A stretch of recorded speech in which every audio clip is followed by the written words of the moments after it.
औज़ुबिल्लाहिमिनश्शैतानिर्रजीम बिस्मिल्लाहिर्रहमानिर्रहीम। Dear students, अस्सलाम वालेकुम। मेरे YouTube channel A1 all in one में खुश आमदीद।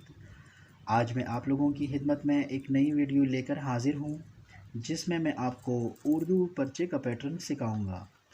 अगर आप लोगों ने इस पैटर्न के मुताबिक पर्चा हल किया तो इंशाअल्लाह आपकी उर्दू के पर्चे में फुल मार्क्स आ सकते हैं, यानी 90+ मार्क्स आ सकते हैं।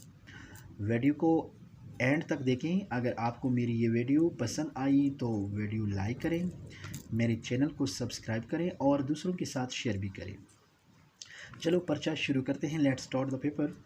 उर्दू का पर्चा हल करने के लिए आपके पास मंदरजा झैल चीज़ें होनी चाहिए, यानी 2605 नंबर के मास्टर कंपनी के मार्कर होने चाहिए जो मेन हेडिंग के लिए इस्तेमाल होती हैं। 2 मास्टर कंपनी के 604 मार्कर होने चाहिए और एक इंक वाला पेन चाहिए।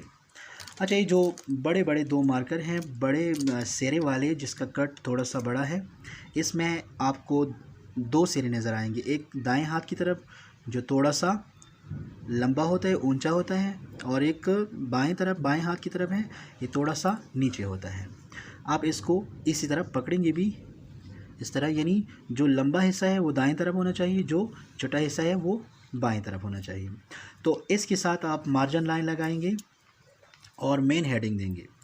सब हेडिंग के लिए आपके पास जो 2 मार्कर अवेलेबल हैं blue and black master company के जो 604 नंबर के हैं, इसको आप सब हेडिंग के लिए इस्तेमाल करेंगे। अच्छा, मार्जिन लाइन लगाएं सबसे पहले दोनों साइड पर, जो ऑलरेडी मैंने लगाए हुए हैं। उसके बाद बे वाला जो हिस्सा है उसमें दूसरा सवाल आता है। पहला सवाल पार्ट 1 में होता है जो ऑलरेडी आपने किया हुआ है, वो आप एग्जामिनर को देंगे। उसके बाद आपके पास जो आंसर शीट होगा, उस आंसर शीट पर आप सवाल नंबर 2 सबसे पहले शुरू करेंगे। सवाल नंबर 2 में जो सवालात होते हैं उन सवालात के आप सिर्फ नंबर देंगे या उनके जोज़ नंबर देंगे। सवाल लिखने की कोई ज़रूरत नहीं है। जिस तरह ये है सवाल नंबर 1 या जोज़ नंबर 1 इस जवाब है, यहाँ पर आप जवाब लिखेंगे। जब जवाब ख़त्म होता है तो यहाँ पर आप 605 मार्कर के साथ यहाँ पर एक छोटी सी लाइन लगाएंगे। फिर दूसरा सवाल, तीसरा सवाल, चौथा और 5वां सवाल, उसकी जवाबात लिखें। जब तमाम सवाल हल होते हैं, ख़त्म हो जाते हैं, तो उसके बाद एंड पर फुल एंडिंग लाइन लगाएं। याद रखो, जो भी सवाल आपको अच्छा आता है सबसे पहले वो अटैम्प्ट करें, वो हल करें। इससे बहुत अच्छा एक्सप्रेशन पड़ता है। अच्छा, इसके बाद सबसे पहले जब आपने ये हिस्सा हल किया, यानी सारे सवालात हल किए, तो आप आएंगे दूसरे साइड पर सवाल नंबर 3 की तरफ। जो आपको नज़र आ रहा है, ये मैंने इस मार्कर के साथ यानी 605 मार्कर के साथ मेन हेडिंग है, सवाल नंबर 3 है, वो लिखा है। सवाल नंबर 3 अमूमन इक़्तिबास होता है। इक़्तिबास एक बड़े पैराग्राफ को कहते हैं। इस पैराग्राफ की वजाहत करनी होती है। इसमें सबसे पहले इक़्तिबास लिखना होता है। इक़्तिबास में पैराग्राफ का पहला जुमला लिखा जाता है, फिर चंद डॉट या नुक्ते लगाए जाते हैं, फिर पैराग्राफ के एंड पर जो आखिरी जुमला होता है वो लिखना होता है और दोनों को वावैन में बंद किया जाता है। फिर उसके बाद आते हैं हवाले मतन की तरफ। हवाले मतन में क्या लिखा जाता है? हवाले मतन में मुसन्निफ़ का नाम और मुसन्निफ़ ने इक़्तिबास जिस सबक से लिया है उस सबक का नाम लिखा जाता है। फिर उसके बाद सियाक़ व सबाक़ 5 से लेकर 7-8 लाइनों में ये लिखा जाता है। जब आप सियाक़ व सबाक़ लिखेंगे तो उसके बाद वजाहत की तरफ आएँ। फिर इस इक़्तिबास यानी मज़कूरा इक़्तिबास की वजाहत करें अपने अल्फाज में। जब आप वजाहत करेंगे, वजाहत के अख्तिताम पर फुल एंडिंग लाइन लगाएं, तो इस तरह आपका तीसरा सवाल भी हल हो जाएगा। अच्छा दोस्तों, इसके बाद सवाल नंबर 4 की तरफ आते हैं। सवाल नंबर 4 उर्दू के पर्चे में अमूमन जुमलों का इस्तेमाल होता है। जिस तरह यहाँ पर मैंने लिखा है, जुमलों में इस्तेमाल अल्फाज, दाएं तरफ अल्फाज लेके 604 मार्कर के साथ, और बाएं तरफ जुमला लेके या जुमले लेके या जुमलों में इस्तेमाल लेके। मसलन एक लफ्ज़ है इल्म, इसको आप अपने अल्फाज में इस्तेमाल करें। जिस तरह मैं इस्तेमाल करता हूँ इल्म, मैं लिखता हूँ इल्म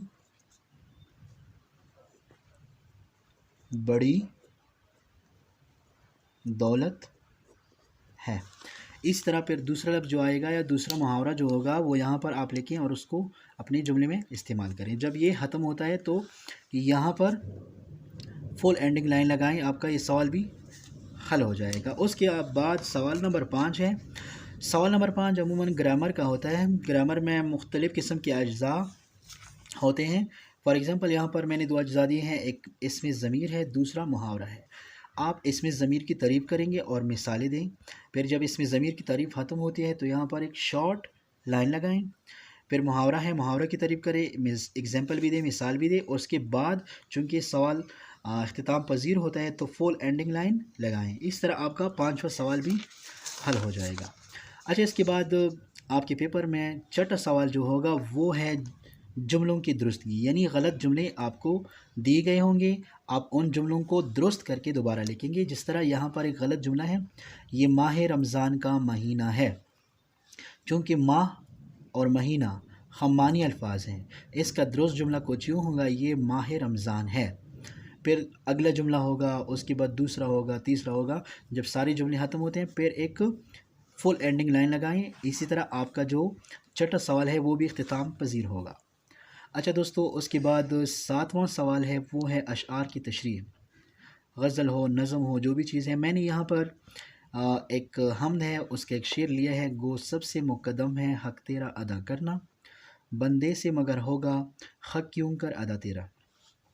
तो ये शेर है, ये अलामत शेर है। इसके बाद आप शायर का नाम लिखें, नज़म का नाम लिखिए, हमद है, नात है, जो है वो लिखिए, और उसके बाद इसकी तशरीह